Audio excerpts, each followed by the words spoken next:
Hello दोस्तों, स्वागत है आपके अपने चैनल टेक्निकल बिहार में। तो दोस्तों, इस वीडियो में हम बात करने जा रहे हैं एसएससी एमटीएस का यहाँ पे नोटिफिकेशन जारी कर दिया गया है और 17 जनवरी से ये फॉर्म यहाँ पे 18 जनवरी से ये फॉर्म यहाँ पे भराना भी स्टार्ट हो चुका है। तो इस वीडियो में हम आपको बताएंगे कि आप इस फॉर्म को कैसे भरिएगा। सबसे पहले यहाँ पे ssc.nic.in के ऑफिशियल साइट पे आ जाइएगा और यहाँ पे अगर आप न्यू यूज़र हैं तो सबसे पहले आपको यहाँ पे रजिस्ट्रेशन करना होता है। अगर आप इससे पहले एसएससी के फॉर्म भर चुके हैं तो आपको यहाँ पे न्यू यूज़र रजिस्ट्रेशन नहीं करना होगा, आपको पहले से ही यहाँ पे आईडी और पासवर्ड मिला होगा। अगर आप न्यू यूज़र हैं तो आपको यहाँ पे अपना बेसिक डिटेल डालकर 3 स्टेपों में आप अपना रजिस्ट्रेशन कर सकते हैं। अदरवाइज़ आपने पहले से रजिस्ट्रेशन कर लिया है तो उन स्टूडेंटों को हम यहाँ पे बताने जा रहे हैं। सबसे पहले आपको एसएससी की तरफ से जो रजिस्ट्रेशन नंबर और जो आपने पासवर्ड क्रिएट किया है उसे डालकर और यहाँ पे ये जो कैप्चर दिखाई दे रहा है इस कैप्चर को डालकर आपको लॉगिन कर लेना है। जैसे आप लॉगिन करिएगा तो आपका यहाँ पे पेज खुल के आ जाएगा और कुछ इस तरह से इंटरफेस आपको दिखाई देगा। ऊपर में आपका नाम यहाँ पे दिखाई देगा जिनके नाम से ये आईडी है। सबसे पहला नोटिफिकेशन यहाँ पर देख सकते हैं, multitasking non technician staff and हवलदार जो एसएससी एमटीएस में है। ये जो एप्लीकेशन है 18 तारीख से स्टार्ट हो चुका है और ये 17 फरवरी तक चलेगा। इसका जो ऑफलाइन चालान या फिर ऑनलाइन फ़ी पेमेंट आप 19 फरवरी तक कर सकते हैं। तो चलिए स्टेप बाय स्टेप आपको हम अप्लाई करके पेमेंट करके और प्रिंट करके बताएंगे। सबसे पहले नीचे में जो आपका फर्स्ट ऑप्शन अप्लाई का दिख रहा है, आपको अप्लाई के ऑप्शन पे क्लिक करना है। जैसे आप अप्लाई के ऑप्शन पे क्लिक करेंगे, जब आपने रजिस्ट्रेशन किया होगा अपना बेसिक जो डिटेल डाला है 10th के लेवल के ऊपर, वो आपका बेसिक डिटेल यहाँ पे पहले से ही डला हुआ रहेगा। जैसे नाम, फादर नेम, मदर नेम, आप कौन सी कैटेगरी से हैं, आपका 10th का पूरा डिटेल डाला हुआ रहेगा। आपको सीधे यहाँ पे पॉइंट नंबर 15 पे आके अपना डिटेल डालना है। यहाँ पे सबसे पहले आपको अपना सेंटर चूज करना होगा। तो आप यहाँ पे 3 सेंटर प्रेफरेंस में दे सकते हैं। जो नज़दीकी सेंटर आपका रहेगा आप उसे चूज़ करिएगा। 3 सेंटर यहाँ पे आप चूज़ कर लेने के बाद आपको 16 नंबर पॉइंट में आपका यहाँ पे कंप्यूटर बेस्ड जो एग्ज़ाम होगा इसमें मीडियम पूछा गया है कि आप कौन से मीडियम में एग्ज़ाम देना चाहते हैं प्रेफरेंस। तो आप अपने अनुसार, इसमें बहुत सारे मीडियम अब ऐड कर दिया गया है, पहले इतना ऑप्शन नहीं था। तो आप जो भी ऑप्शन में अपने क्वेश्चन को देखना चाहते हैं, देना चाहते हैं, उसी यहाँ पे वही ऑप्शन आप चूज़ करिएगा।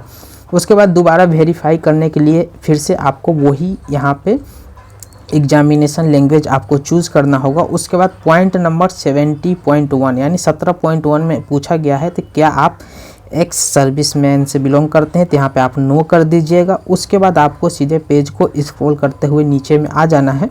जब आप नीचे में आइएगा तो यहाँ पे आपको कुछ भी डिटेल नहीं डालना है, बस सीधे पॉइंट नंबर 19.1 जो ऑप्शन है उस पॉइंट पे आपको आ जाना है और वहाँ से आपको पूछा जा रहा है कि अगर आपको एज रिलैक्सेशन मिला हुआ है, जैसे हर कैटेगरी में कुछ कैटेगरी में एज रिलैक्सेशन मिलता है, तो आप यहाँ पे भर सकते हैं। अदरवाइज आप यहाँ पे नो पे क्लिक करके आगे बढ़ जाइएगा। ये ऑप्शन भरने के बाद नीचे में आपको अपना सीट चॉइस डिटेल भरना है कि जैसे आपका इसमें सिलेक्शन हो जाता है तो आप कौन से सीट को प्रेफरेंस दीजिएगा, कौन कौन से स्टेट में पहले आप अपना प्रेफरेंस दीजिएगा। तो इस अनुसार यहाँ पे हर डिस्ट्रिक्ट का एक कोड दिया हुआ है। जैसे आप कोड देख सकते हैं, हर डिस्ट्रिक्ट का उड़ीसा, बिहार, पंजाब, लद्दाख, राजस्थान सबका एक कोड यहाँ पे बांटा गया है। तो इस कोड के अनुसार आपको यहाँ पे नीचे ये जो खाली बॉक्स दिख रहे हैं उन खाली बॉक्सों में इस कोड को आपको सीक्वेंस बाई डालना है। जिसको आप प्रेफरेंस 1 में रखना चाहते हैं उसे शुरू में डालिएगा, जिसे उसके बाद जैसे जैसे जिसको आप जिस स्टेट को प्रेफरेंस देना चाहते हैं उस स्टेट को आप प्रेफरेंस दे सकते हैं। जैसे यहाँ पे कोलकाता का कोड 27 है, रांची का 28 है, मुंबई का 47 है। तो आप जिस अनुसार जो भी कोड देना चाहते हैं, यहाँ पे ऑल इंडिया एमटीएस का 72 है। तो आप यहाँ पे अपने कोड डालने के बाद और लास्ट में जब आपका कोड ख़त्म हो जाता है तो आप एक बार इसमें कैपिटल जो एक्स होता है, कैपिटल एक्स जैसे टाइप करिएगा तो आपका यहाँ पे पूरे बॉक्स में XX हो जाएगा। उसके बाद आप यहाँ पे आगे फॉर्म भर सकते हैं। तो जैसे आप देख सकते हैं हम यहाँ पे कोड डाल लेते हैं। इस तरह से आपको कोड अपना प्रेफरेंस डाल लेना है और नीचे के जो खाली बॉक्स है उसमें XX ऑटोमेटिक हो जाता है। बस आपको एक बॉक्स में X डालना होता है। उसके बाद पॉइंट नंबर 21 में आपको हायर क्वालिफिकेशन डालना है। तो हायर क्वालिफिकेशन आपने जहाँ तक पढ़ाई की है, जो आपका हायर क्वालिफिकेशन है उसे चूज कर लीजिएगा, क्योंकि अगर आपका इसमें सिलेक्शन होता है तो आगे प्रमोशन का कारण भी ये हायर क्वालिफिकेशन ही बनेगा। तो आपका जो भी हायर क्वालिफिकेशन है इसे चूज़ कर लीजिएगा। पॉइंट नंबर 22 में आपका यहाँ पे एजुकेशन डिटेल, यहाँ पे ये जो वैकेंसी है आपको पता होगा कि सिर्फ 10th लेवल पे ही ये वैकेंसी है, तो आपको यहाँ पे सिर्फ 10th का डिटेल ही डालना होगा। तो 22 नंबर में 10th स्टैंडर्ड आप चूज़ कर लीजिएगा, क्योंकि आप 10th स्टैंडर्ड यहाँ पे पास कर चुके हैं। उसके बाद नीचे में आइएगा, 10th स्टैंडर्ड जब आप चूज़ करिएगा तो नीचे में आइएगा तो आपको यहाँ पे 10th का डिटेल डालना होगा। डिटेल में आपका जो रजिस्ट्रेशन आप किए होंगे वो सारा डिटेल पहले से ही डाला होगा, सिर्फ आपको यहाँ पे स्टेटस चेक करना है। जो स्टेटस होगा सिर्फ स्टेटस में आपको पासिंग चूज़ करना है, और उसके बाद यहाँ पे आपका पासिंग ईयर पहले से ही रहेगा, आपका यूनिवर्सिटी आपने कौन से बोर्ड से पास किया है ये डिटेल भी आपका पहले से ही यहाँ पे डला हुआ रहेगा। आपका यूनिवर्सिटी का नाम भी पहले से रहेगा, आपका रोल नंबर भी पहले से यहाँ पे डला हुआ रहेगा। और उसके बाद आपको सिर्फ वहाँ पे अपना परसेंटेज या CGP डाल देना है। ये सब डिटेल डालने के बाद आपको पेज को स्क्रॉल करते हुए नीचे आना है, और यहाँ पे अपना पासवर्ड और सिग्नेचर अपलोड कर लीजिएगा। पासवर्ड सिग्नेचर यहाँ पे 20 KB से 50 KB होना चाहिए, और जो सिग्नेचर है वो 10 KB से यहाँ पे 20 KB के बीच में होना चाहिए। ये सारा डिटेल अपलोड करने के बाद पॉइंट नंबर 27 में आपसे कहा जाएगा कि आपका जो फ़ोटो है वो रिसेंट का होना चाहिए, 18 अक्टूबर के बाद का, उससे पहले का नहीं होना चाहिए। तो आप इस पे यस टिक कर दीजिएगा। उसके बाद आई एग्री पे टिक करके ये जो आपको कैप्चर दिखाई दे रहा है इस कैप्चर को डाल देना है, और ये कैप्चर डालने के बाद आपको प्रीव्यू के ऑप्शन पे क्लिक करना है। जैसे आप प्रीव्यू के ऑप्शन पे क्लिक करिएगा तो आपने जो डिटेल डाला है वो आपका सारा डिटेल यहाँ पे सीक्वेंस वाइज खुल के आ जाएगा, और एक बार आप इसे मिला लीजिएगा। जो जो आपने डिटेल डाला है ध्यानपूर्वक यहाँ पे आप पढ़ लीजिएगा। सारा डिटेल आपका सही होने के बाद आगे का स्टेप आप करिएगा, क्योंकि अगर इसमें कोई मिस्टेक होता है तो आप यहाँ पे आपको एडिट का ऑप्शन दिया जाता है। अदरवाइज इस पेज को आप फाइनल सबमिट कर देते हैं तो फ्यूचर में इसमें कुछ भी आप गलत भरे होंगे तो आप इसे एडिट नहीं कर सकते। तो हमारे केस में हमने यहाँ पे अपना सारा डिटेल देख लिया।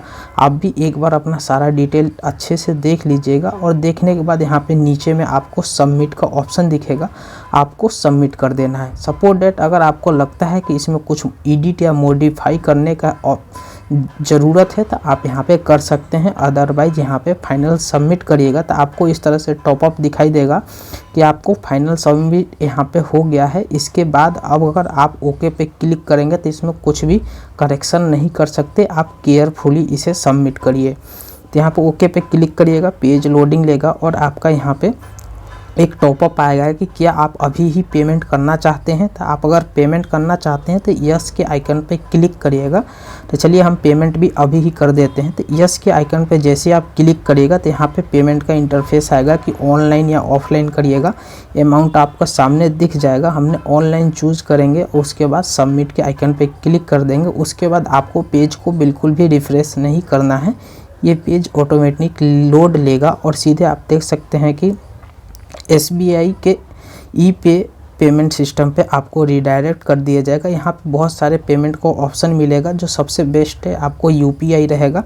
आप यहाँ पे UPI चूज़ कर लीजिएगा। UPI चूज़ करने के बाद आपको यहाँ पे दो तरह का डिटेल दिखाई देगा पेमेंट करने का। एक आप UPI डाल सकते हैं और चाहे तो आप QR कोड का भी ऑप्शन ले सकते हैं। जैसे यहाँ पे VPA का ऑप्शन दिखाई दे रहा है, जैसे आप VPA वाला सेलेक्ट करेंगे तो आपका जो UPI ID है उसे डालना होगा, और आपके UPI ID पे एक लिंक जाएगा, उस पे जाकर आपको पेमेंट करना होगा। और दूसरा जो है QR कोड, अगर आप QR कोड सेलेक्ट करते हैं तो आपकी इसी स्क्रीन पे एक QR कोड दिखाई देगा, और आपको दूसरे मोबाइल से इस QR कोड को स्कैन करके आपको पेमेंट करना होगा। तो जैसे हम QR कोड वाला ऑप्शन चूज़ कर लेते हैं, और चूज़ करने के बाद आपको ये स्क्रीन पर QR कोड दिख रहा है, इसको हम पेमेंट करेंगे। आपको 2 मिनट का समय मिलता है। जैसे आप इसे पेमेंट करिएगा ये पेज ऑटोमेटिक लोड लेगा। जैसे आप देख सकते हैं कि यहाँ पे ट्रांजैक्शन सक्सेसफुल हो चुका है। उसके बाद भी आपको कुछ नहीं करना है, थोड़ी देर रुकना है। उसके बाद ये पेज ऑटोमेटिक लोड लेगा और आपको एसएससी के ऑफिशियल साइट पे रीडायरेक्ट कर देगा। रीडायरेक्ट करने के बाद आपको राइट हैंड साइड में यहाँ पे लॉगिन का एक ऑप्शन दिखाई देगा, जो आपका पहले से ही गो टू डैशबोर्ड का ऑप्शन दिखाई देगा। आप इस पर क्लिक करिएगा। अगर ये ऑप्शन नहीं दिखाई देता है तो आप दोबारा से अपना यूजर आईडी, जो रजिस्ट्रेशन आईडी और पासवर्ड डाल के लॉगिन कर लीजिएगा। और लॉगिन करने के बाद जब आप इस पेज पे पहुंचिएगा तो कुछ इस तरह का इंटरफेस दिखाई देगा। यहाँ से आप अपना प्रिंट कर सकते हैं। सबसे पहले आपको अपना पेमेंट का स्टेटस यहाँ से देख लीजिएगा। तो ये जो पेमेंट स्टेटस लिखा हुआ है, इस पर जैसे क्लिक करके अपना स्टेटस देख लीजिएगा। उसके बाद प्रिंट आउट करके प्रिंट आउट भी रख सकते हैं। जैसे हमारे पेमेंट स्टेटस में लिखा हुआ है, you have not paid the fee yet, यानी जो आप फ़ी पेमेंट करिएगा तो ये तुरंत अपडेट नहीं होता है, 3 से 4 घंटे का समय लग जाता है। लेकिन आप यहाँ पे डबल वेरिफिकेशन ऑफ पेमेंट पे क्लिक करिएगा तो यहाँ पे आप देख लीजिएगा कि आपका फ़ी यहाँ पे सक्सेसफुल अपडेट हो चुका है। यहाँ पे सक्सेस लिखा हुआ है, आपका ट्रांजैक्शन नंबर भी लिखा हुआ है। तो इसे आप फ्यूचर के लिए प्रिंट का ऑप्शन दिया हुआ है, प्रिंट कर लीजिए। अदरवाइज चाहें तो आप इसे स्क्रीनशॉट भी मारकर अपने मोबाइल में फ्यूचर के लिए रख सकते हैं। ये डिटेल आपका यहाँ पे कुछ समय बाद अपडेट कर दिया जाएगा। और उसके बाद जब आप होम पेज पे आइएगा तो यहाँ पे सबसे जो प्रिंट का ऑप्शन दिखाई दे रहा है अप्लाई के बाद वाला, तो आप प्रिंट के आइकन पे क्लिक करिएगा। और जो आपका यहाँ पे एसएससी द्वारा पेज प्रोवाइड किया जाता है, आपका सारा डिटेल यहाँ पे आ जाएगा और इसे आप डाउनलोड कर लीजिएगा। और डाउनलोड करने के बाद कुछ इस तरह से ये इंटरफेस आपको दिखाई देगा। और यहाँ पे बस आपको लास्ट में देख लेना है कि आपका पेमेंट का डिटेल अपलोड हुआ है कि नहीं। तो जैसे हमारे में देख सकते हैं कि हमारे पेमेंट का डिटेल यहाँ पे अपलोड हो चुका है, यहाँ पे अपडेट कर दिया गया है और यहाँ पे ट्रांजैक्शन आईडी और पेमेंट का यहाँ पे डेट भी बता दिया गया है। तो इस तरह से आप अपने फॉर्म को बहुत ही आसान तरीके से भर सकते हैं। और अगर आपको कोई दिक्कत हो तो आप कमेंट बॉक्स पे भी कमेंट करके पूछ सकते हैं। तो चलिए दोस्तों, उम्मीद करता हूँ ये वीडियो आपको अच्छा लगा हो। इस तरह से आप फॉर्म को भर लीजिएगा और पेज के राइट हैंड साइड में लॉग आउट का ऑप्शन दिखाई देगा। लॉग आउट पे क्लिक करके आप पेज से बाहर आ सकते हैं। तो चलिए दोस्तों, इस वीडियो में इतना ही। उम्मीद करता हूँ वीडियो आपको अच्छा लगा हो। वीडियो अच्छा लगे चैनल को सब्सक्राइब करें, वीडियो को लाइक करें, ज़्यादा से ज़्यादा अपने दोस्तों में इस वीडियो को शेयर करें ताकि उन्हें भी इस टॉपिक से रिलेटेड उनको हेल्प मिल सके। तब तक के लिए जय हिंद।